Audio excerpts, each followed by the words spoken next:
Bienvenidos a una historia más, de leyendas, de Monterrey. Hay espíritus que no se van porque no alcanzaron a entender que murieron. Su vida terminó de golpe, sin aviso, sin despedida, y quedan vagando repitiendo el último sentimiento que tuvieron: miedo, confusión o enojo. No buscan aparecerse, simplemente no saben cómo dejar este plano. La historia que voy a contar ocurrió a principios de los años 90, en un hospital del centro de Monterrey. Le sucedió a una enfermera llamada Carola, y fue mi compañera de trabajo. Carola Hernández tenía 27 años y apenas llevaba 6 meses trabajando en el hospital. Venía de una familia humilde. Su mamá, una señora mayor que vivía sola, siempre le decía que tener un trabajo estable en el hospital era una bendición, y Carola lo veía igual. Su trabajo era lo más importante para ella. Era muy ordenada, le gustaba tener todo en su lugar. El material clínico, los registros, las camas, hasta los frascos de medicamento alineados de cierta forma. Su uniforme siempre estaba impecable. Ese nivel de disciplina hacía que la respetáramos y la quisiéramos como compañera. Era responsable, sencilla y nunca tenía un problema con nadie. Su rutina era sencilla, del hospital a su departamento y de regreso. Todo empezó a cambiar cuando llegó un nuevo empleado al hospital, un nuevo guardia, Salomón Ávila, un hombre de mediana edad que entró recomendado por alguien de administración. Al principio lo tachamos de ser alguien raro, pero con los días lo juzgamos que solo era un tipo serio y reservado. Pero desde el primer día algo en su conducta incomodaba, sobre todo a Carola. Cada vez que pasaba por un pasillo, notaba que él la seguía con la mirada. No era una mirada casual, era fija, larga, como si estuviera estudiándola. Con los días, esa incomodidad se volvió más clara. Salomón empezó a dejarle cosas sin motivo. Flores en su escritorio, café justo como a ella le gustaba, aunque nunca se lo pidió. Notas pequeñas con mensajes ambiguos como «que tengas un buen turno» o «te ves cansada hoy». Entre compañeros se comentaba que él era amable, pero para Carola sabía que había algo en su actitud que no era normal.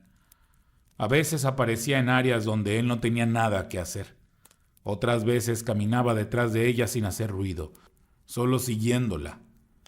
La sonrisa que le dirigía no era amable, parecía forzada. Ella intentó ser educada, mantener distancia, no darle motivos para pensar otra cosa, pero él no entendía. Las cosas escalaron rápido. Una noche, al terminar su turno, Carola salió por la entrada principal. Ahí estaba él, parado junto a la puerta como si lo hubiera estado esperando. Esta vez Salomón no llevaba flores ni café. Llegó directo, con la cara seria y los ojos muy clavados en ella. Cuando habló, su tono ya no era suave ni nervioso como antes. «Ya supe lo que andas diciendo de mí». Eso fue lo primero que le dijo, y Carola nos contó que desde ese momento algo se le heló por dentro. No era tanto la frase, era el tono. Sonó bajo, contenido, enojado, pero tratando de disfrazarlo.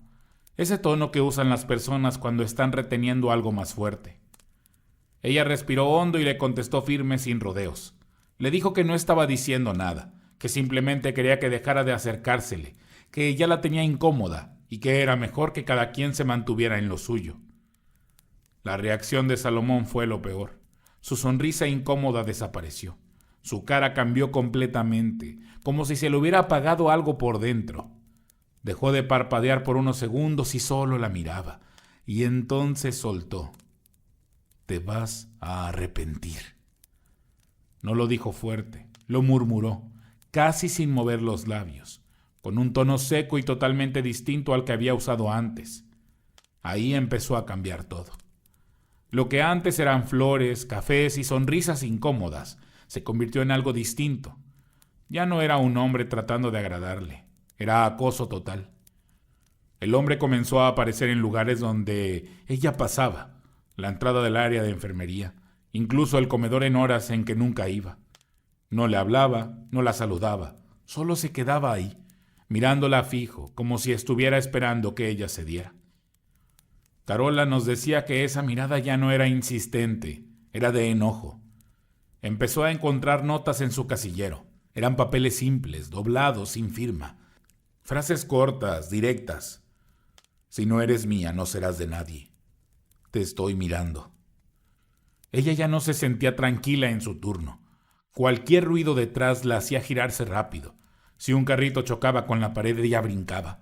Decía que sentía que él sabía exactamente en qué área estaba, como si la siguiera sin que se diera cuenta. Cuando por fin decidió reportarlo, no buscaba que lo corrieran. Solo quería que dejaran constancia de lo que estaba pasando. Pero la respuesta fue mínima. Administración le dijo que iban a hablar con él y que mantuviera la calma, nada más. No hubo seguimiento, ni medidas de seguridad, ni cambios de turno. A Salomón lo tenían catalogado como alguien muy trabajador y además era conocido por algunos jefes. Para ellos, lo de Carola parecía un pleito personal que se arreglaría solo. Unos días después de aquella denuncia informal, todo seguía igual. Salomón seguía rondando por áreas donde no tenía por qué pasar, y Carola estaba cada vez más tensa, aunque evitaba hablar mucho del tema. Nadie imaginaba que las cosas iban a escalar. La noche de su desaparición, Carola estaba en su turno en la estación de enfermeras, justo donde siempre se acomodaba, con su carpeta de registros a un lado, el estetoscopio colgado en la silla y su termo de café a medio terminar. Había sido una noche tranquila, revisó expedientes, actualizó notas de evolución y preparó medicamentos para el siguiente turno. Incluso se tomó unos minutos para platicar con nosotras mientras esperábamos los cambios de sueros y medicamentos para los pacientes. Se veía cansada, pero no nerviosa. Nada indicaba que algo raro fuera a pasar. Cerca de las 2 de la mañana, Carola comentó que iba a ir al área de almacenamiento porque le faltaban jeringas y gasas para su carrito de servicio. Lo dijo con la misma naturalidad de siempre. Se colgó el estetoscopio al cuello y salió caminando hacia el pasillo que conecta con mantenimiento. La vimos alejarse despacio, con su bata moviéndose por el aire del ventilador. Esa fue la última vez que alguien la vio. No hubo gritos, no hubo ruido, no hubo señales de nada. Simplemente no regresó. Al principio no pensamos mal. A veces llaman de otro piso, o algún médico pedía apoyo en urgencias y era normal que se perdía la comunicación por ratos. Pero pasó media hora, luego 40 minutos, luego 1 hora. Carola no contestaba el radio, no respondía al teléfono interno y nadie la había visto en otros pisos. Se llamó al jefe de guardias y éste mandó a uno de ellos a buscarla y regresaron sin noticias. Estábamos intrigadas. Pensábamos que quizá tuvo una emergencia y era grave, ya que su madre a veces se ponía delicada de salud, pero era anormal que no avisara. Transcurrió todo el turno y ella no apareció. Lo que más nos inquietó fue que había dejado todo, su bolso y su material sobre la estación de enfermeras, como si hubiera salido solo un momento. Nada tenía sentido. Esa no era la Carola responsable que conocíamos. Uno de los guardias dijo que su carro seguía estacionado donde mismo, cosa que nos preocupó aún más. Terminó el turno y cada una nos fuimos a nuestro hogar, presintiendo lo peor. Era como si se hubiera desvanecido dentro del hospital. Durante los primeros 2 o 3 días, la administración intentó justificar su ausencia como algo temporal. Repetían que tal vez Carola había pedido un permiso de última hora o estaba atendiendo un asunto familiar, pero ninguna de nosotras lo creyó. Carola jamás faltaba sin avisar, y mucho menos en un turno nocturno. La preocupación se volvió real cuando su mamá llegó al hospital. La señora Rosa entró con una expresión que todavía recuerdo. Cansancio, miedo y esa angustia profunda que solo una madre siente cuando sabe, sin que nadie le diga, que algo está mal. Carola no vivía con ella, pero tenía una rutina fija. Siempre le llamaba cuando llegaba a su departamento, solo para que su mamá pudiera dormir tranquila. Esa noche no lo hizo, ni esa ni las siguientes. Mi hija no se ha reportado. No me contesta el teléfono, nos dijo la señora con la voz temblorosa. Ella siempre me avisa, siempre. En ese momento, todas entendimos que ya no estábamos hablando de un simple permiso o un olvido. Algo serio había pasado, muy serio. Intentamos tranquilizarla, pero ninguna teníamos una explicación. Revisamos las hojas del turno, preguntamos en otros pisos, buscamos en los cuartos de descanso y en las salas de procedimientos. Nada, no había rastro de ella. La señora regresó al día siguiente y al otro y al otro. A veces traía la misma ropa del día anterior. Otras parecía que había dormido apenas un par de horas. Preguntaba por su hija a quien fuera, enfermeras, médicos, personal de intendencia, gente de administración. Mi hija no se iría así. Algo pasó aquí adentro. Repetía una y otra vez con un tono que ya dolía escuchar. Y en medio de toda esa incertidumbre, Salomón dejó de presentarse a trabajar. En ese momento nadie pensó mal. Se creyó que, como muchos, había renunciado por la presión o porque encontró un trabajo en otro lado. Otros decían que se había regresado a su pueblo. Nadie lo relacionó directamente con la desaparición. No todavía. Nunca imaginamos que su ausencia tenía una conexión tan directa y macabra. La ausencia de Carola se volvió un tema constante en el hospital. No era algo que se hablara abiertamente, pero estaba presente en cada conversación rápida, en cada descanso y en cada cambio de turno. Al principio todo comenzó como chismes sueltos, comentarios que se decían de pasillo en pasillo. Nada serio. Cada uno tenía su versión. Un paciente aseguró haber visto a una mujer vestida de blanco cruzando el pasillo de la tercera planta. Otro comentó que, al despertar de madrugada, vio una sombra parada frente a su puerta. Y un guardia, medio de broma, nos contó que a veces olía un perfume floral justo en el área donde Carola solía trabajar. Era el mismo aroma que ella usaba. Los incrédulos, yo incluida, nos reíamos. Seguro es el cansancio del turno nocturno. Los hospitales siempre tienen historias. Y aunque intentábamos tranquilizarnos, con los días ya no se sentía normal lo que pasaba. Las historias dejaron de venir de un paciente confundido o de un guardia exagerado. Empezaron a repetirse tal cual. Personas que no se conocían entre sí describían lo mismo. Una enfermera de tez clara, cabello recogido y uniforme blanco, caminando despacio por el pasillo, sin hablar, con una expresión triste y vacía. Y lo más inquietante, la describían igual que Carola. Por fuera todos seguíamos trabajando, pero el ambiente ya era otro. El aire se sentía pesado, especialmente en el área vieja del hospital. Quienes entraban al turno nocturno llegaban tensos y más de uno prefería no caminar solo después de medianoche. Nadie lo decía abiertamente, pero todos pensábamos lo mismo. Algo malo le había pasado a Carola. Su mamá la buscó por toda la ciudad. Pegó fotos de Carola en postes, en tiendas, preguntó en hospitales, delegaciones, mercados, donde fuera que la escucharan.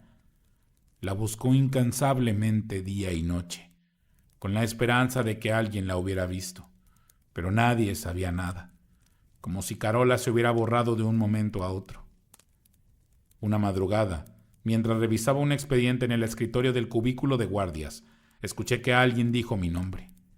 Fue un murmullo bajito, como si lo hubieran dicho justo detrás de mí.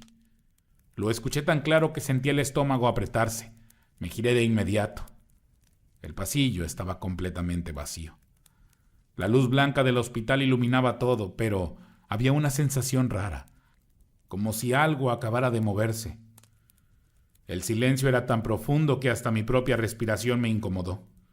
Me quedé quieta unos segundos sin saber si avanzar, si hablar o si simplemente fingir que no había pasado nada.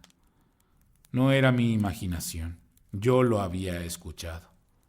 Y aunque no quería aceptarlo, ese fue el momento en el que pensé que tal vez algo de lo que decían los demás podía ser cierto. Unos días después, una compañera me contó que escuchó pasos detrás de ella. Cuando se volteó no había nadie, pero dijo que el olor dulce del perfume de Carola estaba ahí. Ese mismo aroma que ella dejaba siempre que pasaba. Ahí fue cuando algunos empezaron a sospechar, aunque yo todavía me aferraba a no creer en fantasmas. Pero las cosas se fueron empeorando. Empezamos a escuchar voces dentro de habitaciones vacías, como si alguien estuviera murmurando desde un rincón. Otras veces las luces parpadeaban y se apagaban de golpe sin que hubiera fallas técnicas. Los destellos eran tan rápidos que daba la impresión de que algo se movía entre ellos. No fue algo que llegó de golpe ni una histeria colectiva. Fue algo que entró poco a poco, como una sombra que se va extendiendo sin que la notes al principio. Y aunque nadie lo decía fuerte, todos pensábamos lo mismo. Algo de Carola, o lo que quedaba de ella, seguía dentro del hospital. El miedo que ya traíamos se empezó a notar más. Pasaron los meses y esa figura que varios describían, la enfermera silenciosa, la sombra que cruzaba los pasillos, terminó siendo parte del turno nocturno, no porque nos acostumbráramos, sino porque no había de otra. Era eso o renunciar. Pasaron los meses y un día pasó algo que nos regresó a la realidad de golpe. Algo que dejó claro que ya no estábamos hablando de cosas paranormales, sino de algo más oscuro y real.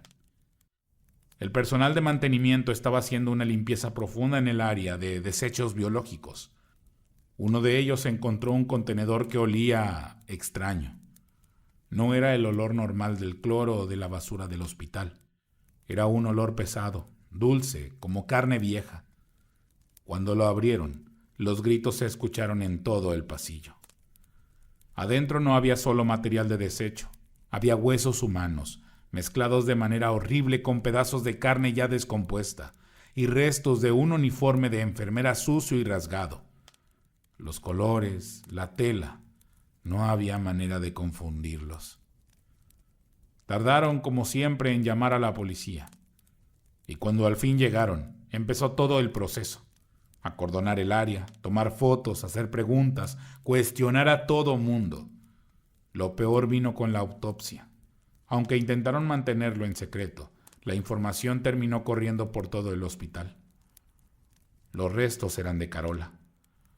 Lo que nos filtraron del informe forense fue algo que nos enfermó solo de escucharlo.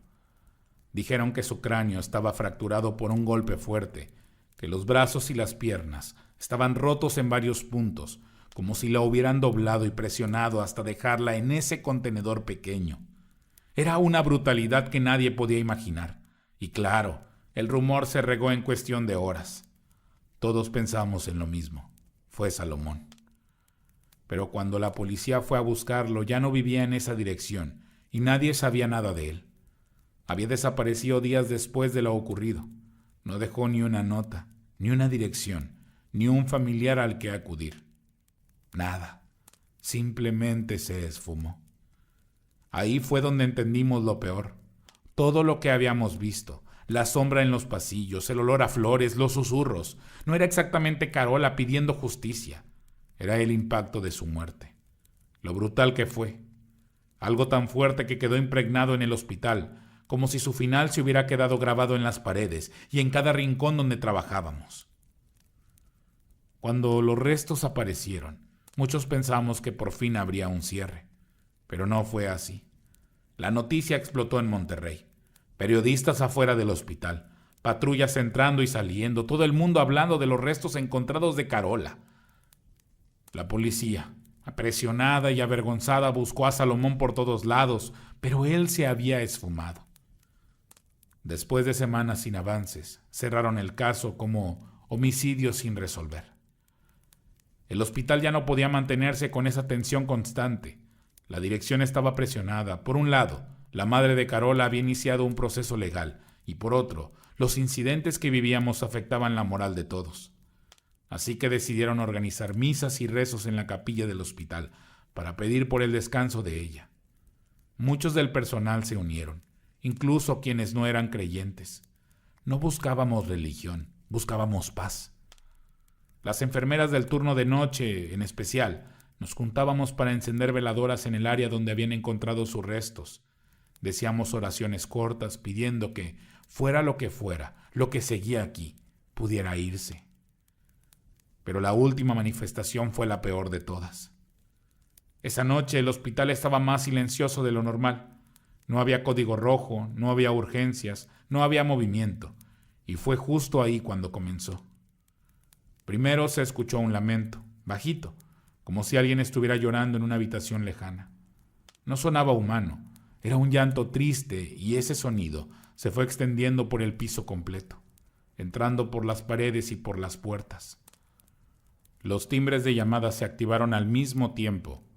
Cuando llegamos a una de las salas, encontramos a una paciente sentada en su cama, temblando y sin poder hablar. Tenía las manos en la boca, como si quisiera evitar gritar, y las demás pacientes la observaban con espanto. Cuando por fin logró decir algo, lo dijo en un hilo de voz. «Está aquí, la enfermera, la que está llorando». Nos señaló la esquina del cuarto.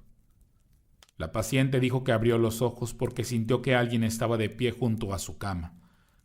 Dijo que vio el borde de un uniforme blanco y una figura inclinada hacia ella. No distinguió la cara. El cabello negro le caía hacia adelante, totalmente empapado, como si hubiera estado bajo la lluvia. Lo único que pudo ver fue que sus manos estaban tensas, como si se aferrara a algo invisible, y que su llanto era tan real que se escuchaba a menos de 1 metro. Cuando la paciente parpadeó, la figura ya no estaba junto a la cama, y ahí, mientras ella hablaba, el llanto volvió a escucharse en el pasillo, más claro, más desesperado. Los guardias reportaron que las luces parpadeaban sin control y que el olor a flores, el mismo perfume que usaba Carola, se respiraba en los pasillos. Todo el personal estaba inquieto. Unos decían que era un fallo eléctrico, otros que quizá era la tensión emocional por lo ocurrido. En medio de ese caos, ocurrió algo que nadie esperaba. La señora Rosa, la mamá de Carola, llegó al hospital sin avisarle a nadie. Después supimos que llevaba horas sin poder dormir. Contó que esa noche sintió un jalón en el pecho, como si alguien la hubiera despertado de golpe. No lo pensó 2 veces y tomó un taxi directo al hospital. No tenía una razón clara, solo dijo que sentía que su hija la estaba llamando. Al verla llegar tan alterada, un guardia nos avisó a nuestra área por radio y 2 compañeras, Mariela y Jess, salieron a recibirla. No querían que los guardias de la entrada la detuvieran. La guiaron rápido hacia adentro. Un guardia interno que también apreciaba mucho a Carola las ayudó a pasar sin que se hiciera más alboroto. Lo extraño fue lo que pasó después. La señora Rosa no preguntó dónde habían encontrado a Carola. No dudó ni un segundo. Apenas cruzó el pasillo principal, caminó directo hacia el área de desechos biológicos, como si ya supiera que era ese lugar. Nadie la guió. Nadie le dijo nada. Solo la seguimos porque su mirada estaba fija, como si algo la estuviera llevando. Cuando llegó al punto exacto donde habían encontrado a su hija, las manifestaciones estaban en su punto más alto. Luces que titilaban, ese olor dulce a flores y un frío que se sentía hasta en los huesos. Ahí, parada en medio de todo, la señora Rosa levantó la vista, respiró hondo y con una voz firme, aunque temblando, dijo: «Ya no sufras, mi amor, ya es suficiente. Vete con Dios, descansa, por favor». Encendió una veladora y la dejó en el piso, y de un momento a otro, todo se detuvo. No fue gradual. Fue como si alguien hubiera apagado un interruptor. Los lamentos, los gritos, el parpadeo de las luces, el olor a flores, todo desapareció. Quedó un silencio total de esos que pesan. La madre se quedó ahí un rato rezando en voz baja. Nadie la interrumpió. Después de esa noche, las manifestaciones terminaron por completo. No volvimos a escuchar pasos, ni voces, ni ese perfume dulce que recorría los pasillos. El espíritu de Carola por fin descansó. Con el tiempo, el hospital volvió a la rutina. Las misas se suspendieron y legalmente la situación se cerró con un acuerdo confidencial entre la madre y la institución. Pero la historia no se apagó. El caso se volvió una leyenda interna, una que se sigue contando entre los empleados con más antigüedad en el hospital. Si te gustó la historia, dale like y compartir. No olvides darle clic en la campanita para avisarte cada vez que tengamos un nuevo video. Mi nombre es Jonathan Espinosa y esto es Leyendas de Monterrey.